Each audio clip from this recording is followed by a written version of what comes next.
இந்த ஒரு ரக்காயத்தை விடாமல் தொழுதால் அல்லாஹ் 1,00,000 நன்மையை அல்லாஹ் தருகிறான். அப்போ நாம இந்த மக்காவுக்கு வந்து எத்தனை வக்துக்கள் நாம் தொழ இருக்கின்றோம்? இன்ஷா அல்லாஹ் எத்தனை வக்துக்கள் தொழ இருக்கின்றோம்? அல்லாஹ் நமக்கு எவ்வளவு நன்மை அல்லாஹ் நமக்கு தந்திருக்கிறான். பத்திர உள்ளத்தில் நினைக்கின்ற பொழுது அல்லாஹ் இடத்துல துஆ செய்ய, அல்லாஹ் இவ்வளவு அதிகமான நன்மை தரக்கூடிய அந்த இடத்தில் எங்களை கொண்டு வந்து வைத்திருக்கிறாய். என் பிள்ளைகளுக்கு, என் பிள்ளைகளுடைய சந்தவர்கள், நீங்கள் அல்லாஹ்வுடைய ஆலயத்தை பார்த்து விட்டால் நீங்கள் தொழுமிடத்தை நீங்கள் என்ன செய்யுங்கள்? மக்காமை இப்ராஹிமை நோக்கி நீங்கள் ஆக்கிக் கொள்ளுங்கள் என்பதாக அல்லாஹ் தன்னுடைய திருமறையில் சொன்னானே.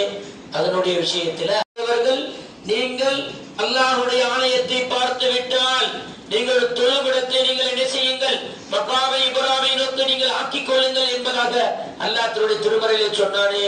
அதனுடைய விஷயத்தில் நாம என்ன செஞ்சோம்? தவாப் உம்ரா செய்கின்ற பொழுது தவாஃபினுடைய சுன்னத்து மக்காமை இப்ராஹிமை நோக்கி 2 ரக்காயத்து தொழுதமா அல்ஹம்துலில்லாஹ். ஹாஜிமார்களே, இப்போ அந்த தவாப் செய்கிற இடத்துல 3 இடத்தை நபி அவர்கள் சொல்லி காமிப்பாங்க.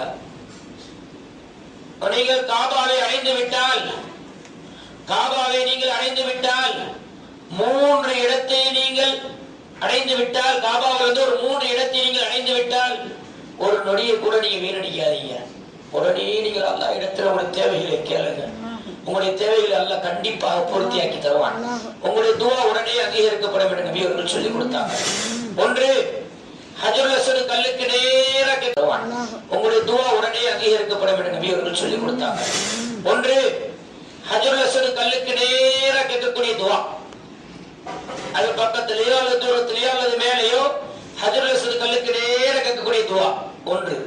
இரண்டாவதாக, முல்தஸிம் காபாவுடைய வாசலுக்கு நேராக கேட்கக்கூடிய துஆ ஏற்றுக்கொள்ளப்படும்.